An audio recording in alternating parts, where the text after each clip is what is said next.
If Beale Street Could Talk is a 2018 Harlem-based movie.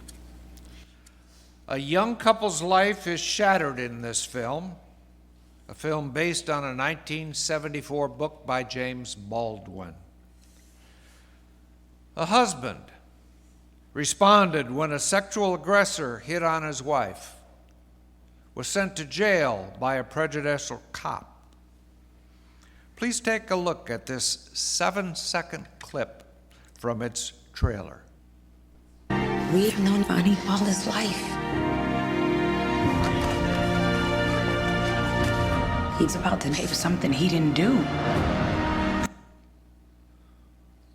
That's it. If we move to our compassionate self, we see what happened. A husband gone, family life disrupted, and an in utero child being raised without a father. Our theme for May is curiosity. The linguistic stem for curiosity is the Latin word curiosus, meaning careful, diligent, inquisitive. Care and careful have the same root, curiosus, which suggests that there is an intention to curiosity, a sense of purpose about it. One of these intentions is, I think, furthering our education. As Derek Jackson, Director of Education for the Unitarian Universalist Ministers Association, wrote, "I seek to learn because our world is hurting. I seek to learn because people have different needs. I seek to learn because there is so much that I do not know. I seek to learn because I seek to grow. I seek to learn because that is how I choose to live." In that learning spirit, today's curiosity is directed at an egregious societal system, the school-to-prison pipeline. Now, my curiosity about this pipeline grew when I lived in Louisiana. 66% of Louisiana's prisoners are African American, although they are just 31.8% of the population. And there are 1,052 prisoners for every 100,000 people in Louisiana. 1% are going to jail.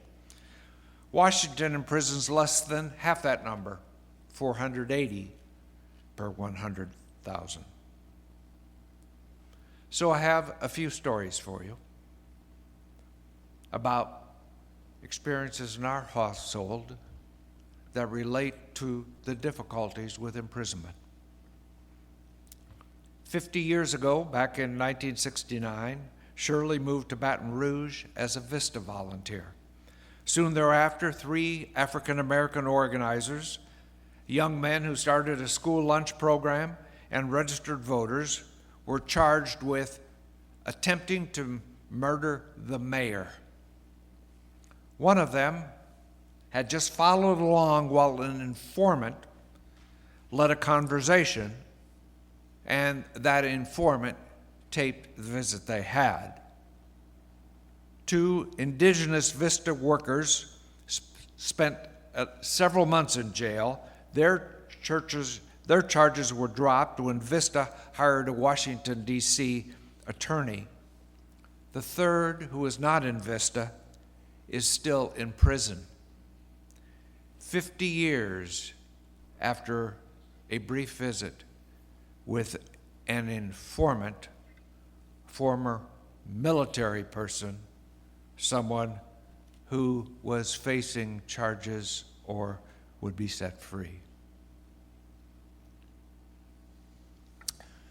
A young New Orleanian told me that men should avoid going out with an attractive girlfriend. He said, "A cop might think if I send him to jail, I can date her." This is not true in my world. It is in his. And then the third story.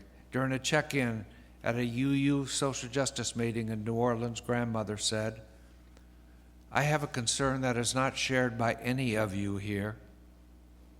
I have 3 grandsons, all good kids, hardworking, friendly, but every night they leave the house, I have to say a prayer. I never know what might happen to them." Still, despite knowing these stories, my old white guy response to the school-to-prison pipeline was, "Are you saying our schools are selecting students to send to jail?" This query is answered in Ijuima Uluo's So You Want to Talk About Race. Her book is delightful and direct. Its 8th chapter is What is the School-to-Prison Pipeline, which is also the title of today's message. And this chapter begins with a story about Sagan's school day. According to the letter from his school, his mom forwarded to me, Sagan was having a very bad day. He had pushed one teacher, struck 2 others, refused to listen to instructions, refused to stay in his classroom, was mimicking holding a gun in his hand and pointing it at students, had assaulted teachers, threatened students, and would be suspended. A school board member argued that charges should be filed against him. Her son assaulted 2 staff members, the email said. The staff member also noted that Sagan's mom, Natasha, was not interested in discussing the matter, that it seemed like she just couldn't be bothered. I read this letter, says Oluo, still quoting, thinking, wow, Sagan is a threat to his school. Multiple assaults and disruptions all in one day. A suspension seems, if anything, light. I began questioning why Natasha, whom I had run into at a community gatherings but did not know well, had been so dismissive when confronted by school officials with her son's violent behavior. End quote. When I read this, agreed with Oluo. Sagan was a threat, a real threat. But then I read further. Sagan's day had started out poorly, but his teacher had not talked to him, had not asked what was wrong, and responded with punishment. Unfortunately, Sagan became angrier when he was punished. This led to more punishment, which led to more anger. Now, his mom had prearranged to pick up Sagan early. They had an appointment to go to, and was shocked when told Sagan had assaulted staff and teachers. As a mother, an educator, and a black woman, she was fully aware what assaulted can mean when you describe the behavior of black boys, says Oluo. Now here's the thing. Sagan was in kindergarten when suspended for multiple assaults, threatening students, his classmates, with a finger gun. Oluo wrote that she has also been hit by 5-year-olds, and it is not okay. There are consequences, a timeout followed by a long discussion, but it is not assault. Why? I'm a 36-year-old adult who's not going to be irreparably harmed by the blows of someone barely out of toddlerdom. And I understand that young children are, well, young children. Oluo turns to some statistical data after this story. She notes that 16% of grade and high school students are black, that 31% of suspended students are black, that 40% of expelled students are black, and 70% of arrested students are black. Suspensions, expulsions, and arrests lie at the origin of the school to prison pipeline. That one happens leads to the other. Suspended children are more likely to get into trouble, have difficulty with their homework, and they will face harassment when they return to school. In addition, suspensions destroy a student's trust in teachers. Can you imagine that happening? At the same time, undermine a person's sense of self-esteem. Often, they lead to further suspensions, expulsions, and arrests. Why then do suspensions happen? There are many contributing factors to the disenfranchisement and criminalization of our youths in schools, says Oluo, and then she lists a few of them, and I am going to quote for a bit here. First, the racial bias of school administrators. Race is a deciding factor of how students are disciplined. The punitive level of school discipline is correlated with how many black children are in school, not with what many would expect, the level of drug or delinquency problems at a school. Second, the racial bias of teachers. Teachers are more likely to look for trouble in black and brown children, says Oluo. I add here that well-meaning white teachers, and there are many of them, have also been shown to punish black and brown students more harshly than they do their white students. Third, a lack of cultural sensitivity for black and brown children. The vast majority of teachers are white females. Many are unfamiliar with and not trained to work with the ways in which black and brown children interact with each other and with adults. I note as a sidebar that in New Orleans, the African American population mourned when they took the African American teachers out of the schools and replaced them with young white teachers coming from all parts of the country after Hurricane Katrina. They mourned that it was not their people teaching their kids.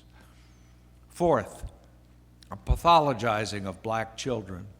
While black children are no more likely than children of other races to have developmental or learning disabilities, they are the most likely to be placed in special education programs. Students of color are labeled disabled, who are labeled disabled, are more likely by 31% to be suspended and expelled. 31%. Fifth, zero tolerance policies. The fear of violent black and brown youth led to the rise of zero tolerance policies in the 90s. The Gun-Free Schools Act of 1994 mandated a year-long suspension for kids caught bringing a weapon to school, and schools have identified weapons as guns, knives, camping forks, and finger guns.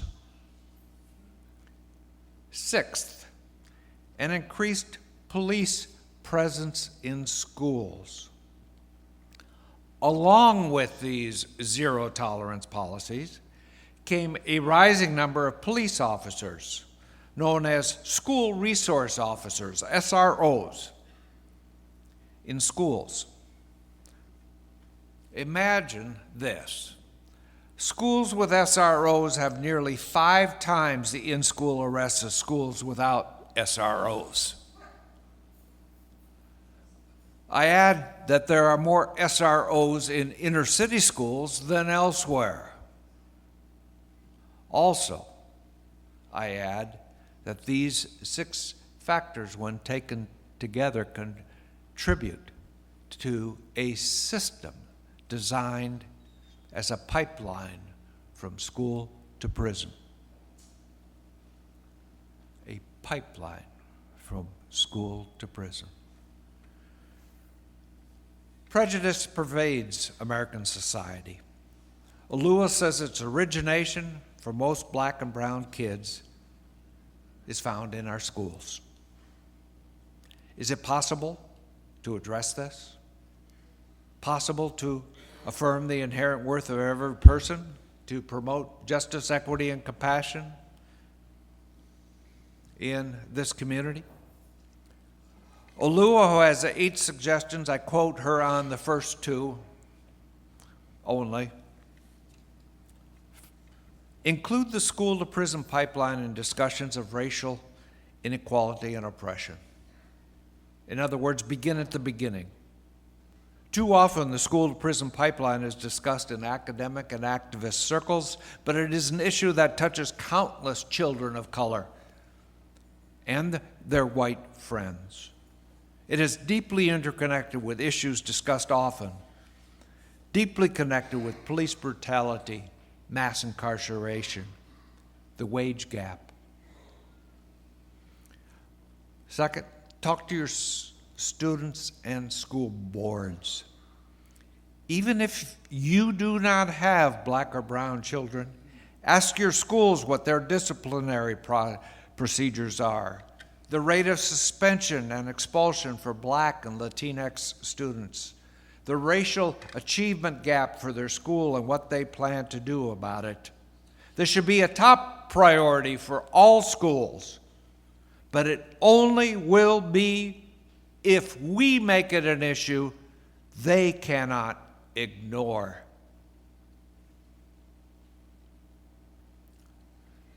So, this church, North Lake Unitarian Universalist Church, has been involved with the push for diversity and diversity training in Kirkland.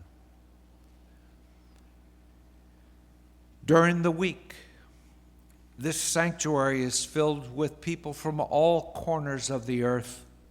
All faiths, colors are here.